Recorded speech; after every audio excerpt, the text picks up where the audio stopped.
Eh bien oui, il existe un espace privé aussi bien pour les élèves que pour les personnels au sein des établissements scolaires. C'est un espace public, la classe également est un espace public. Pour autant, comme dans une entreprise, il existe toujours un espace privé.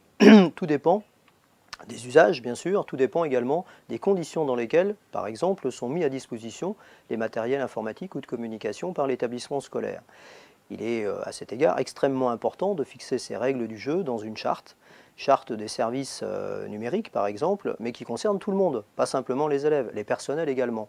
Les règles du jeu doivent être clairement posées, qui permettent de savoir quel matériel on met ou quel service on met à disposition, dans quelles conditions, pour quoi faire, qui précisent aussi que pour tout usage, il existe une possibilité de les utiliser à des fins personnelles, à condition que ce soit repérable, tout simplement. Par exemple, votre ordinateur professionnel, vous instituez un dossier personnel ou privé.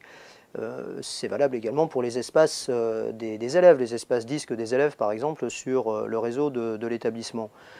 Pour vos messages électroniques, vous pourriez envoyer avec une boîte mail que l'établissement vous fournit, ou l'académie vous fournit. C'est la même chose. À partir du moment où l'objet de votre message est identifié comme étant personnel, personne ne peut le consulter sans votre autorisation. Alors me direz-vous, comment peut-on faire pour des usages d'ordre pédagogique, alors même que l'obligation est faite aux enseignants et au personnel d'encadrement d'assurer la sécurité des personnes?